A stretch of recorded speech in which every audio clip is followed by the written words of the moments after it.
All right, good afternoon, everyone. My name's Garrett Dunn. I'm here today talking about pain management.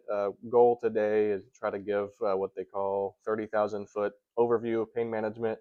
Hopefully, give some background and make it then kind of narrow down, making it more useful, relevant in the EMS setting, but also giving some greater understanding, context into some of the history of pain management, science behind it, and kind of into our goals with definitive treatment.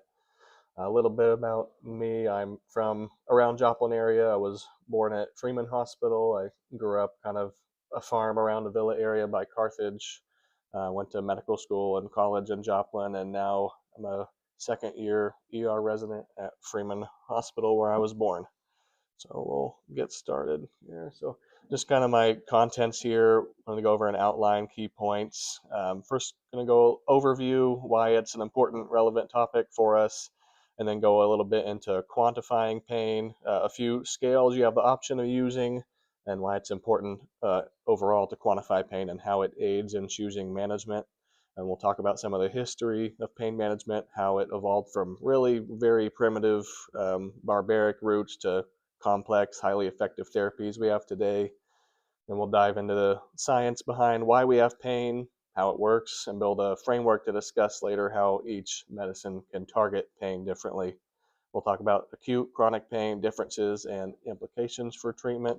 And then the bulk and probably the most important relevant part of today's presentation, going over the different options we have to treat pain. I tried to keep that relatively narrow, staying relevant to things that I heard that were commonly kept in stock in the ambulances. And we'll talk about each one a little bit separately as far as their history, how they work, how to dose them. We'll cover Tylenol, NSAIDs, opioids, ketamine, and then some different medications used for pain that work a little differently, such as nitroglycerin. Right after that, I'll talk about some special populations to consider, like extremes of age, organ failure patients, opioid addicts, and how each can affect your treatment. Please feel free to stop anytime to ask questions or add anything. Obviously, I'm just a second year ER resident, and some of you have likely had a lot more field experience than I have and might have something to add and make it more relevant. All right, so overview. Some reason this topic so important is some variant of pain accounts for about 70-80% of ER visits and a pretty large percentage of ambulance calls, even when pain's not the reason for a call, such as trauma, extremity trauma, multi-vehicle accident. Pain control can be a crucial part of the interventions given en route to the hospital. It's important to note that pain has different implications depending on presentation. In a patient with an active MI, heart attack, the chest pain they experience directly indicates the ongoing heart damage that needs emergent treatment. But in a migraine, the pain should be treated, but it doesn't necessarily represent any kind of active damage to the body. So something to keep in mind. I'm sure we've all treated a patient who wants to avoid opioids at all costs, and we've all also treated a patient that's probably requesting them by brand name. So cultures can kind of play an effect on what pain medications people are requesting. Patients can take an active role, choosing to endure more pain, often due to personal or cultural belief. We should also strive always, when possible, to treat the underlying condition at the same time as the pain. All right. A little bit about quantifying pain. First step, of course, in pain management, recognizing pain, having the patient try to quantify it. Most of us, and I use most of the time, on a scale of 0 to 10, 0 is no pain. 10 is worst you can imagine. What's your pain at? That's one of our options here. There are a few more validated options that sometimes are useful in like a nonverbal patient, autistic patient, pediatrics, that might be able to help you out. Of note, on researching this, pain and suffering are subjective, of course. Self-reporting of pain, strangely enough, is considered the gold standard upon which to base treatment. Provider first impression can play some role. You can look at the objective signs, tachycardia, tachypnea, high blood pressure, facial expressions are also correlated with the experience of pain. All right, it's important to reassess patient after giving interventions, of course, and then we'll get into a couple of the scales just to show you an example of what some people use. the purpose really is to try to turn a subjective experience of pain into an objective quantifier that you can communicate with other providers, that you can communicate with the patient to help understand how your interventions are working. It was a 10, now it's a 3 out of 10, and help you select and administer which analgesic you would like. All right. They're also good for research purposes. It helps organize data on effectiveness of pain management by having some kind of quantifying number. Also useful, like I said, communicating with other providers, and also with talking about patients' mental status as well. Sometimes can play a role. So here's some of the commonly used ones which you can see there. This table specifically is from Nally's Emergency Medicine, a common textbook used it for academic emergency medicine residencies, faculty. Adjective rating scale is kind of the one I was talking about. Similar to this one. It kind of gives a gradient where patient can mark between the segments where their pain is at. It's easy to administer is one advantage of this scale. It doesn't have to be visualized. It can be verbalized. Patient can kind of tell you where between this that they fall. Also, the visual analog scale, similar, but just two markers. One end's no pain, one's worst imaginable. Visual, you can use like a 10 centimeter scale, and then one interesting note, which probably isn't super relevant. Research found that about 13 millimeters is what patients' minimum clinically significant change that they can notice. It's good for patients with some kind of a language barrier where you don't have a translator available, cultural barrier where they don't really understand how we talk about pain. The end of the list there, the verbal quantitative scale is actually the one I was talking about, 0 to 10, option to rate with a number. Numeric rating scale, similar. Instead of just 0 and 10, you also label a middle number like 5 and say 5 is a moderate amount of pain, similar to this and this. All right. Also good for nonverbal patients who can hold up fingers and tell you, hold up 3 fingers, this is how much pain I'm having right now. 5-point global scale is similar. It's fleshed out from 0 to 4, and then they give descriptors like 1 is a little pain, 3 is a lot, 4 is worst possible. All right, that's just a few options in a large world validated pain scales, but important to remember that they still say research that subjective reporting of pain is considered gold standard. All right, moving on to history of pain management. Came from relatively simple roots, 1600s. This is about the time period where we were bloodletting, balancing bad humors, bad medicine. Pain was kind of a fact of life back then. European doctors started using opium, very effective, very dangerous to relieve pain. Around 1800s is when some of the first anesthetics came about, ether, chloroform, etc. Opioids became standard for acute pain. Around this time, there was a lot of debate. Some doctors thought it was unethical to operate on a patient who was unconscious. Relieving pain would hamper healing, which we now know is untrue. Some thought anesthesia violated divine law. Pain is meant to strengthen your faith, teach you self-sacrifice, and then now anesthesia later became known as a divine blessing, but giving doctors ability to do longer, more complex procedures, and opioids became more commonplace. 1855, hollow needle syringe was invented. A lot of people started using a lot more morphine, overusing some morphine. In 1898, Bayer introduced heroin as a cough remedy, and by 12 years later, 1910, people were crushing them and inhaling them to get high. 1899, Bayer introduced aspirin, which became over-the-counter in 1917, and started to replace some opioids. And around that time, doctors started to become concerned about addiction, looked into chronic pain, and started to put more restrictions on morphine and heroin. Right.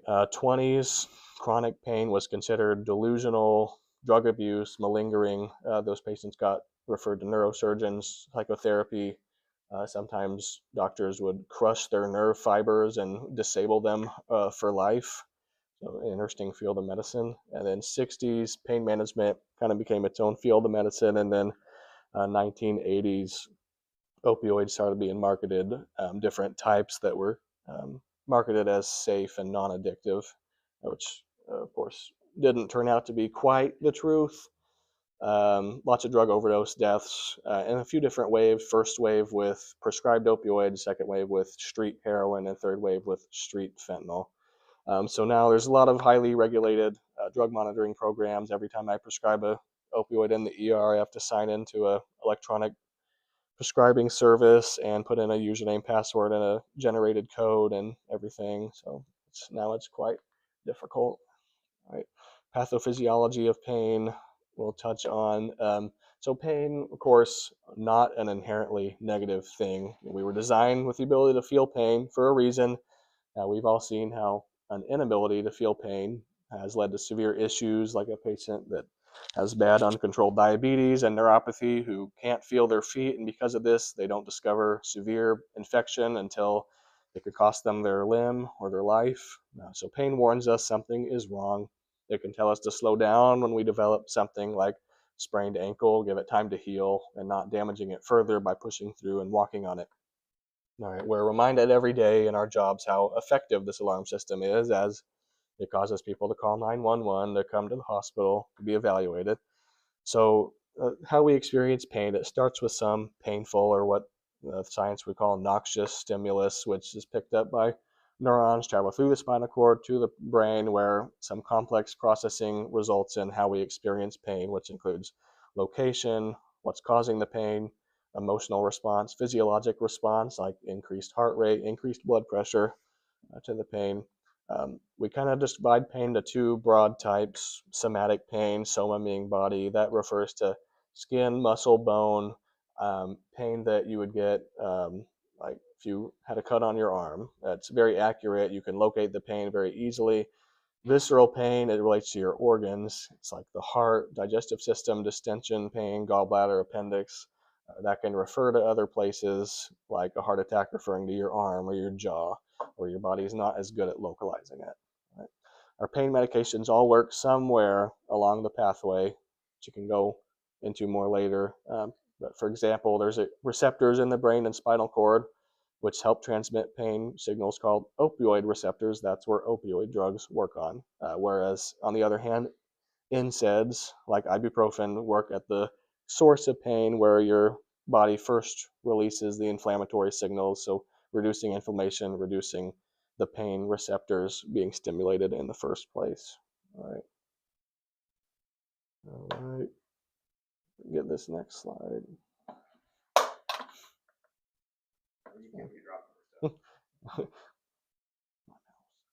All right. Acute pain. So acute pain, new onset pain, usually is related to something noticeable, objective, quantifiable, that is appropriate for the underlying condition and indicates some new process worth investigating. So I sprained my ankle, I have new pain. I'm having a heart attack and have new chest pain, something like that. Chronic pain, on the other hand, defined as like a painful condition lasting longer than 3 months, that or 3 months or greater, more specifically, than the reasonable time you would expect for an injury to heal. No obvious biologic function for chronic pain. It's important to tell these patients if they're having a chronic pain exacerbation and call 911 for it, that complete pain relief is not realistic. It's important. We get taught this a lot in the ED as well, communicating ahead of time. I'm not going to 100% relieve your pain, because people get very unhappy because they expect their pain to be gone, and that's just not going to happen. Affects about 20 to 50% of the population. I thought was crazy.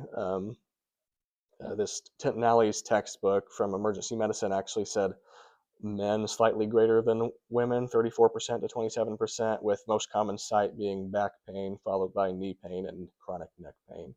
All right, these patients are what's likely to be a frequent flyer to the ER, with an exacerbation of chronic pain being part of about 11 to 15% of ER visits. All right, we don't quite know how chronic pain works. It's thought that there is some kind of nerve dysfunction from a past mechanical injury, or your body releases inappropriate chemical signals from cell injury that cause pain. There's an abnormal sensitization of your nerves to pain. A few terms that you might see: hyperalgesia is an exaggerated pain response to something that's normally painful. Um, and then allodynia is what you would tell pain from something that usually isn't painful.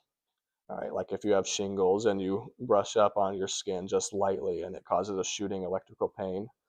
All right, these lead to this kind of vicious cycle of fear and avoidance where you have chronic back pain, therefore you don't want to move, you sit more, you disuse, you don't use your back muscles, which leads to the nerves being more excitable, which leads to more pain and perhaps a chronic pain syndrome. All right, so um, lots of chronic pain, things that you can see in this population: medication overuse, headaches. People have here chronic headaches. They're using opioids for them, God forbid. They're using NSAIDs, barbiturates, and then that causes a different kind of headache from overusing medication. Something to keep in mind with a headache patient. All right, fibromyalgia. That's about 5.4% of our population. We've all seen someone with fibromyalgia. Painful diabetic neuropathy, complex regional pain syndrome are some examples. Phantom limb syndrome. I had a patient the other day with bilateral below the knee amputations that was just complaining of horrible, horrible pain in both ankles.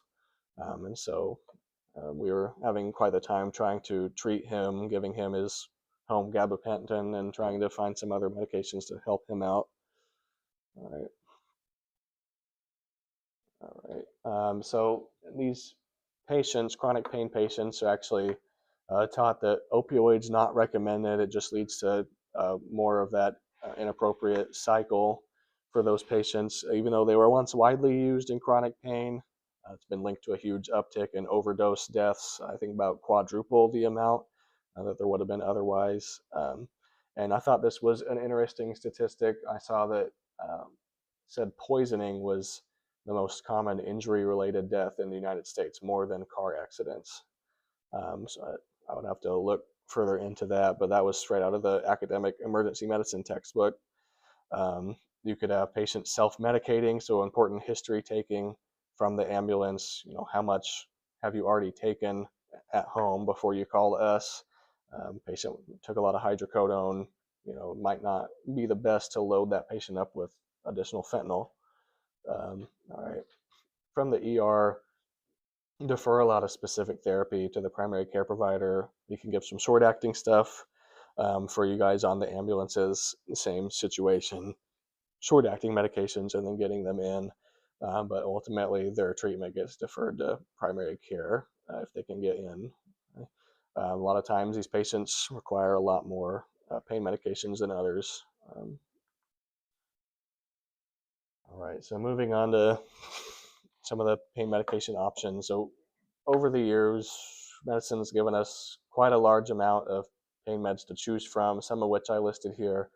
Tylenol, acetaminophen. It's been in the news a lot recently, but it's an old classic.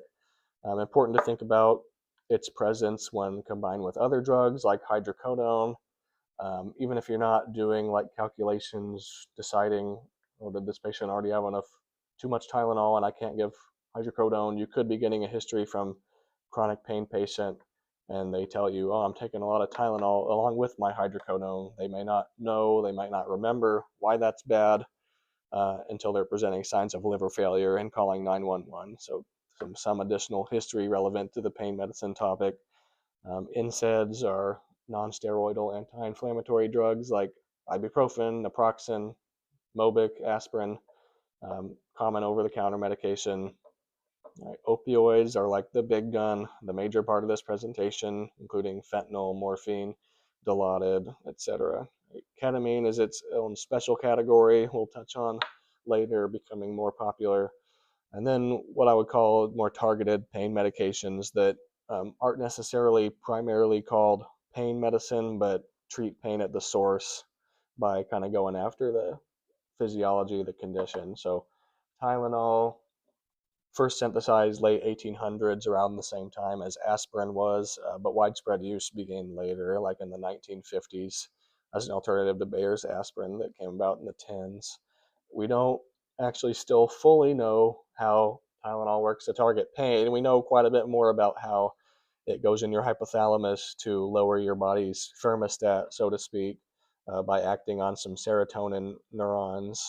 to try and bring your fever down, but how it affects pain is actually more poorly understood. You can see some dosing up here. Common dose I give in the ER 650 to 1,000 milligrams. You can go down to 325 every 4 to 6 hours for fever or pain. If you have a patient under 50 kilos, a child, or a frail older person, the dose is 15 mg per kg. Right. I don't think you guys carry it IV. It's available. It's used to be considered very expensive, but it's becoming more affordable as well for patients that are having profuse nausea, vomiting, and can't take PO. In that case, you can also give PR Tylenol. All right. Important to note that Tylenol a lot of can cause a lot of liver dysfunction, liver necrosis. Maximum dose under any normal circumstances about 4 grams per day, but in liver failure, those folks can't take as much. Not considered effective for chronic pain. Right. NSAIDs we know a little bit more about. They inhibit the cyclooxygenase enzyme, or COX. That enzyme transforms arachidonic acid to prostaglandins that then stimulate nerves to cause pain. You have a couple of different types of the enzyme, COX-1 in most tissues, and then COX-2 in brain, kidney, and bone that are upregulated in inflammation. So in this case, like I said before, if we take care of the inflammation at the source, the pain goes down, your nerves stop getting stimulated. This COX-2 is also where some of the negative effects of NSAIDs come in, like on your kidneys. Some of them work more on your COX-2 than others and cause more problems, kidney, stomach ulcers. So it's something to be aware of. Here's some dosing that we have available. So like I said, on the side effect profile on the right, you can get a lot of GI irritation, something to consider not giving someone coming in with belly pain and vomiting up blood. Okay. Can also cause platelet dysfunction, problems with bleeding. Common one, I prescribe some naproxen, indomethacin, and toradol, which is ketorolac. And you have a lot of ibuprofen in the ED as well, usually 600 milligrams every 4 to 6 hours or so. But there's several options, not all of which are going to be available to you, but something you can be aware of looking at a patient's medication list. Oh, I'm popping a lot of Toradol and I'm throwing up blood. Something to be aware of. Right. Opioids are big ones, derivative of this dried opium poppy resin. Classic popular illicit form being heroin. Use has waxed and waned over the years, like we talked about. Once they were widely encouraged, now they're kind of demonized as the cause of ongoing opioid crisis. Important to realize, despite the fears of overuse and addiction, should not let it keep us from using them appropriately. Now, if the patient's condition improves, pain improves, and we can transition to other types of pain medications, that decision can be made down the line, usually by the accepting hospital. But unless patients showing respiratory insufficiency, constricted pupils, confused, signs of opioid overdose, and they're in severe pain, we don't need to worry about withholding that most cases. Right?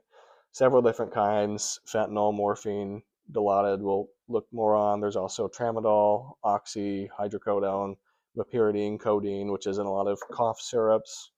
All right, there's also some opioid anti-diarrheal medication like loperamide, right, that you can be looking out for. I've seen the most common ones you have on hand, fentanyl and morphine, so I spent more time on those. The desired effect time can kind of help you pick an appropriate agent, like how long it takes to set onset, how long it lasts in the system, whether or not you can give it IV, PO, or some other way, the side effect profile, and then what other pain medications the patient is used, what they might be allergic to, etc. For example, IV morphine has a longer duration of action, about 1 to 2 hours, than IV fentanyl does, about 30 minutes to 1 hour. All right, so how they work, nitty gritty here, but basically there's 4 types of opioid receptors. delta kappa mu, named after Greek letters, and nociceptin. The mu1 receptor has a lot of the pain relief effect. That's the big one you're focused on. Mu2 is why opioids cause a lot of negative effects, and also the effects that people are getting high on them for: euphoria, meiosis, which is constricted pupils, respiratory depression, and then slowing down GI motility, constipation. They're found all throughout brain, spinal cord, GI tract, and interact with pain and anti-pain molecules. All right. Delta receptors also have some pain effect and some antidepressant effect. And then kappa receptors cause a lot of horrific effects that no one wants, or some people might want: dissociation, I don't know, dysphoria, delirium, diuresis. All right. So different meds have a different level of effect at each receptor. For example, Dilaudid produces more euphoria than morphine, which is why a lot of people ask for it. So it works heavier on that mu2.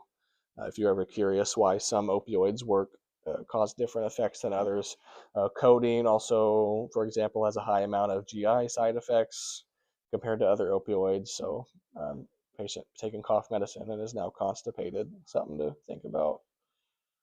All right, some dosing, which I'm sure you all are more than familiar with, but morphine, 2 to 6 milligrams IV. You can also give it IM or PO. I don't know if you carry it in those forms, but it takes about 1 to 2 minutes to onset, and then peak effect is in 3 to 5 minutes and stays in the system about 1 to 2 hours. Side effect, it can cause some histamine release, which can cause hypotension, nausea, emesis. You can co-administer with Zofran, but neither effect really usually requires a routine adjunct treatment. So you guys are always great about seeing hypotensive patient and holding off on like a morphine or fentanyl. All right, Dilaudid, 0.5 to 2 milligrams IV. Takes a little longer to onset, 5 to 15 minutes, peaks in 10 to 20, and lasts about 2 to 4 hours in the system. Like I said, more euphoric than morphine. And fentanyl, 50 to 100 mics IV, onset pretty quick, less than a minute, only lasts half an hour to 1 hour. A little bit less cardiovascular depression, a little bit less hypotension than morphine, but still does happen. High doses cause a strange condition with like a chest wall rigidity with fentanyl that causes a lot of problems with ventilation down the line for having to intubate patient, and if they've been given too much fentanyl. So, all right. So this zoomed in on the doses, which I already talked about, but yeah, we already kind of talked about that. But always having your reversal agent, naloxone, Narcan on hand, and watching out for signs of inappropriate respiratory depression and altered mental status. Ketamine is new-ish, fun one to use. Works somewhere along the pain and consciousness pathway, inhibits NMDA receptors, inhibits the release of glutamate, which is like a big stimulating neurotransmitter in your brain.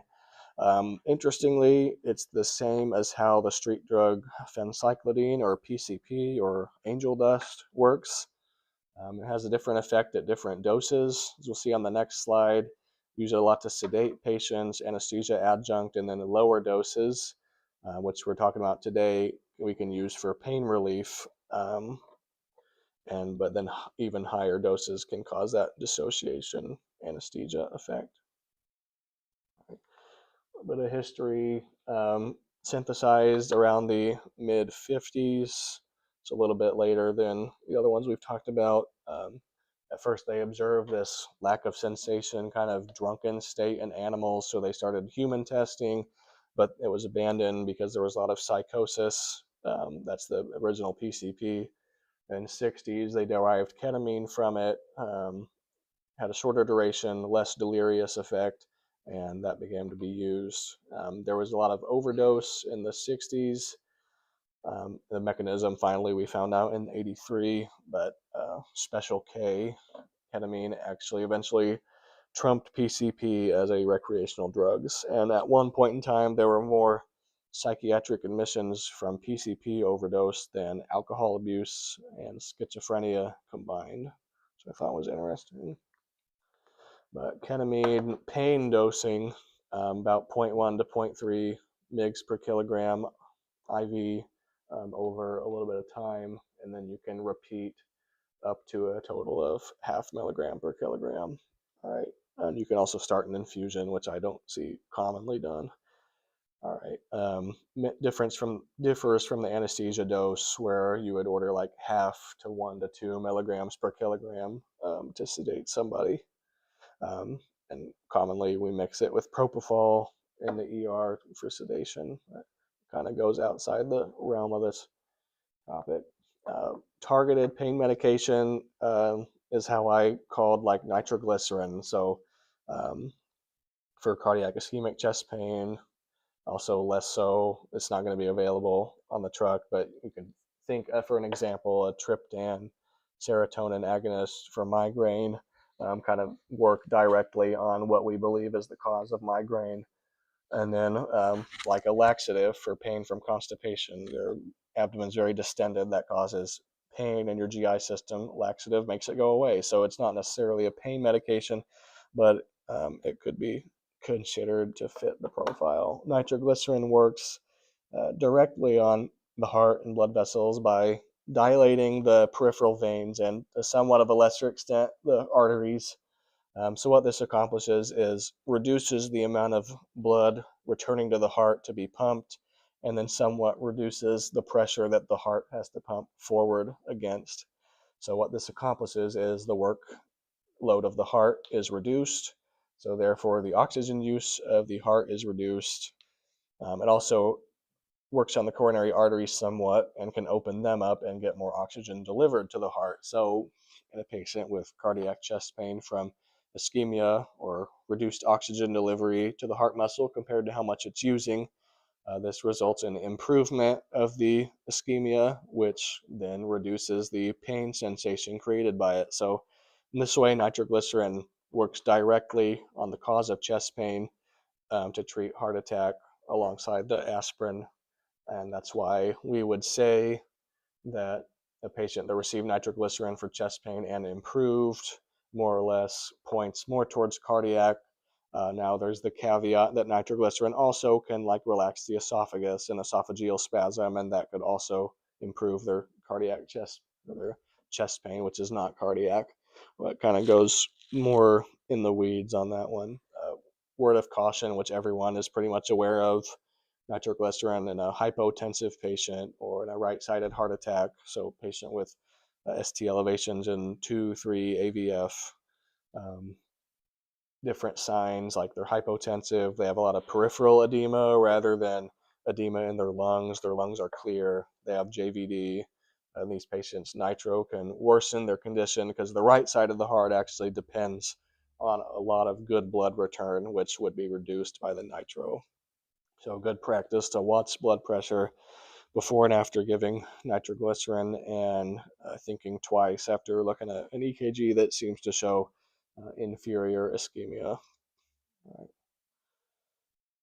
Dosing, pretty easy, 0.3 to 0.4 milligram sublingual tablets every 5 minutes.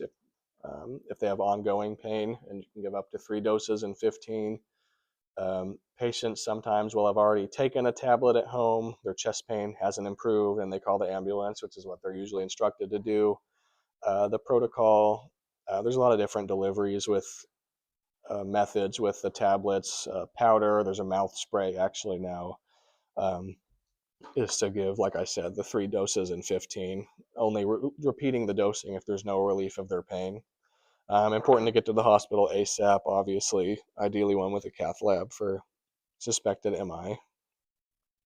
All right, last thing we'll touch on is some special populations, so extremes of age, pediatric, geriatric patients, organ failure patients, most common being, especially in this area, kidney and liver failure, patients with respiratory insufficiency for some reason or another, and patients who are addicted to pain medication. So caveats with pediatric pain management: usually communication difficulty can be quite a bit of barrier. Even if they're capable of speaking, they might be unwilling to speak to you, especially if their parent's not there. But like I said, depending on their age, some children aren't capable or aren't willing to self-report their pain, which, like we talked about, is considered the gold standard of pain quantification. Right? Parents could sometimes unintentionally be making the situation worse by confusing their child, being very over the top anxious, getting in their face, making them more anxious, more in pain. Right? Can kind of make this turn into a veterinary medicine situation where you're treating something you don't really have any information on from a patient who can't communicate with you, which is difficult. Result of this, it's been found often that pediatric pain goes undertreated. One of the tools been developed to try and decode pediatric pain is similar with the adults. They've done a few different pain scales, which some of which are available, in which you use physical signs, facial expressions, or more simplified ways to self-report pain. Um, Also, a kind of subset of children population are special needs children, uh, children who are physically or mentally disabled or both, might be nonverbal even at an older age, have a lower mental capability, can't really understand pain. In these situations, some of the pain scales can help, but important to always never assume that they lack the ability to self-report pain. So always trying our hardest to communicate in the best way that we can. All right. Children are also very environment responsive, so encouraging uh, parents, if they're reasonable, to if they can help comfort their child, be present, verbalize to them, comforting them, telling them they love them, etc. Keeping fractures stable helps with pain. So SAM splinting. Infants, you can swaddle, pacifier, some sugar water on the pacifier can help with their pain, keeping the environment warm, all things that can help reduce their experience of suffering.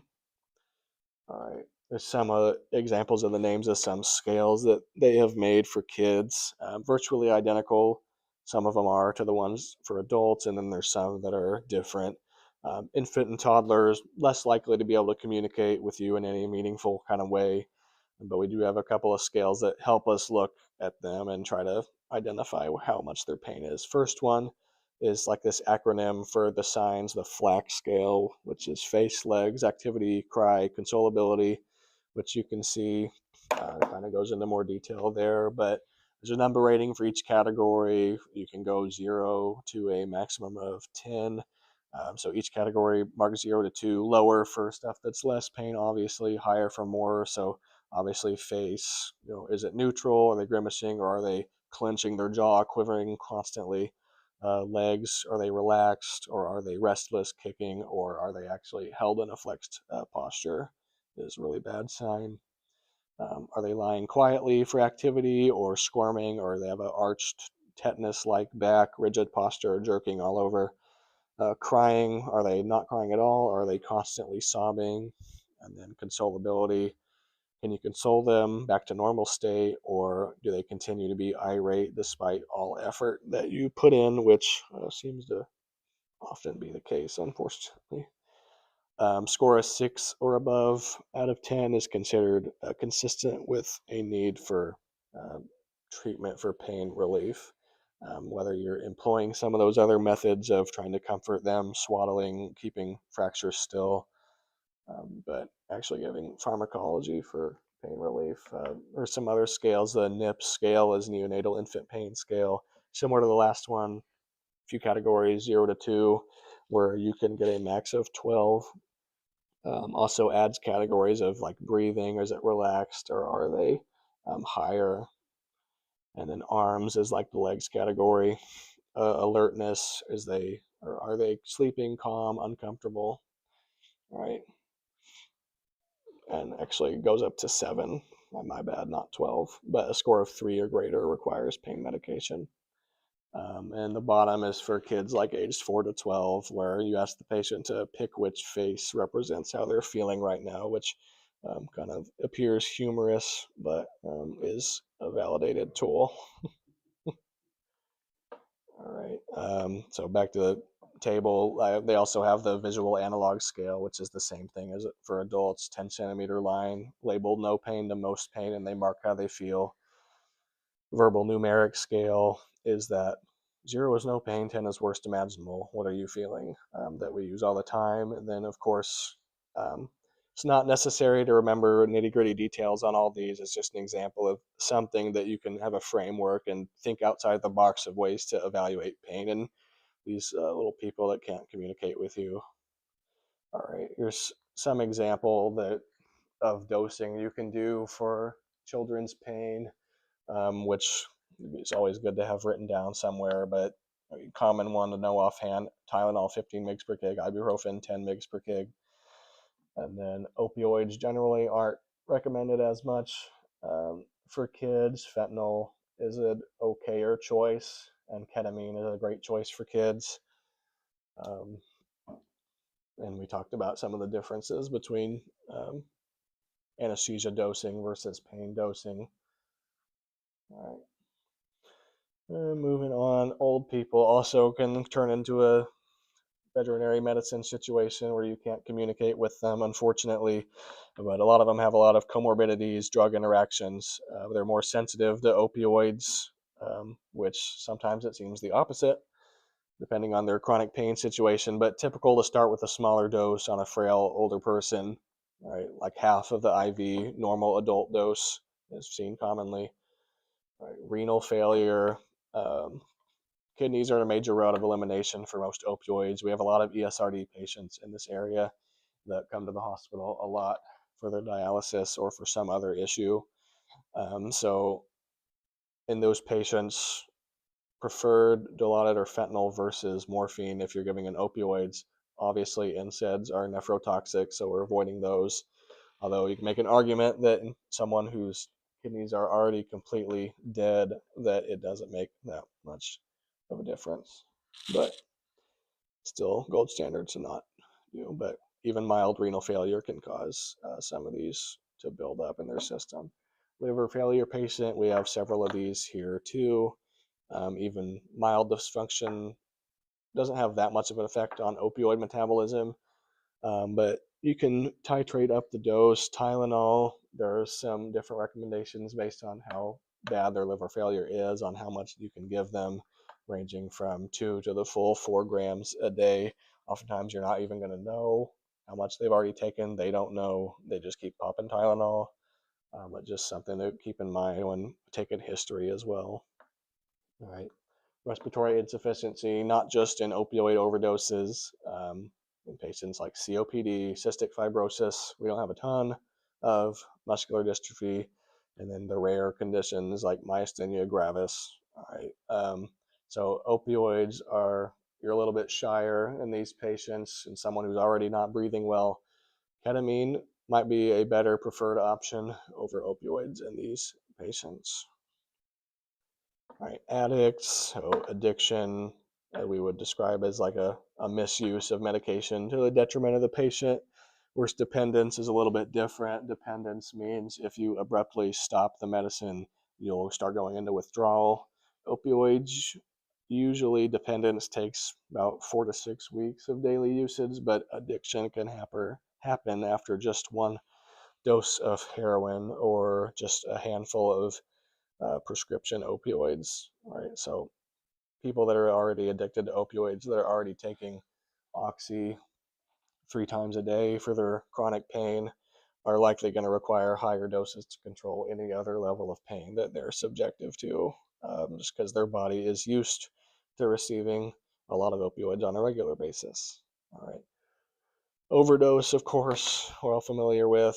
For opioids, reversal agent is Narcan or naloxone. You can give it just about every way that is available: IV, IM, sub-Q, inhaled, intranasal.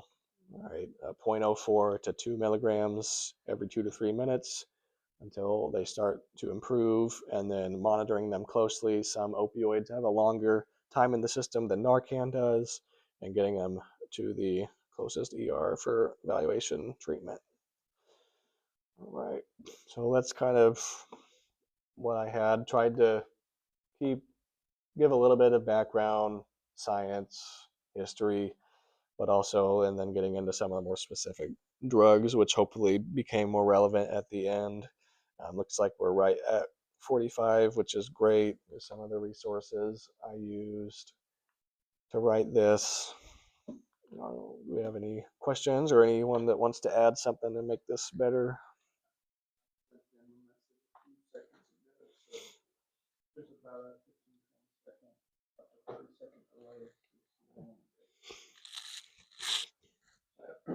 Ketamine for pain management, is it only in low doses? Effect on pain diminish when you give more? No, I don't think it does. I think, yeah, start with lower doses, and then if you are giving more, keeping in mind that they're going to start to dissociate and become unconscious, and they recommended just up to, I think, 0.5 mgs per kg total for pain management, but the effect would continue. You know. Well, thank you. Awesome.